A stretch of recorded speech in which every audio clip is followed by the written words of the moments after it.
steal time with her lover, she split expired sleeping pills and threw them into her daughter's milk bottle. Then she scooped out expired milk powder and frantically added it to the bottle. After heating it up, she fed it to her young daughter. Even though the woman felt reluctant, she still forced it into her child's mouth. When her daughter fell into a deep sleep, she hurried to her lover's house. The young man's body satisfied the woman. She casually flipped through her lover's photo album, which was filled with their photos together, and on the last page of the album was a love letter the woman had written to her lover. She took out the letter and savored it, and a diamond ring fell out of it. The man's romance completely intoxicated the woman, and she had already forgotten about her daughter. On the other side, her husband returned home and noticed that something was wrong with the baby bottle. He looked through the light and saw the inside of the bottle was crawling with ants. Mike sensed something was wrong.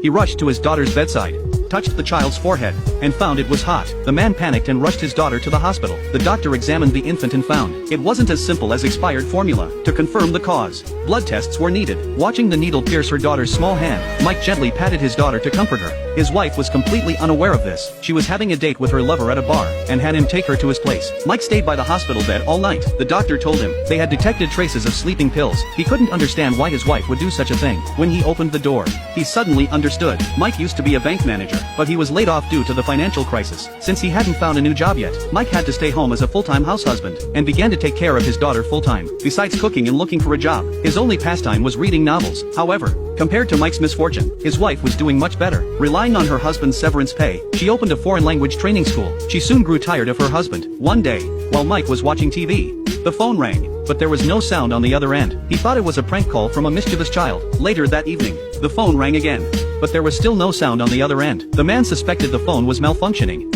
but his wife's expression was unusually tense. Clearly, she knew who was calling. She was afraid of being discovered and grew angry. Just then, another phone rang. The wife hurriedly answered it, only to be informed of her husband's job interview. The wife was dissatisfied with her husband staying home, complaining about how hard her work was, while belittling Mike to the point of worthlessness. They fell into an endless argument. Mike went to the underground parking lot to vent his frustration. Knocking the dust off the car mat, he accidentally noticed his wife's receipt. There was an unfamiliar address on it, which was exactly where his wife had gotten out of the car. He thought of the unfamiliar key on the keyring. Doubts began to creep into his mind. The next day, Mike went to the address on the receipt. His hands trembled as he used the key to open the door. He gently pulled the door open a crack, confirmed no one was inside, then stepped in. The messy traces on the bed immediately told Mike what had happened. He then saw a photo of his wife and her lover.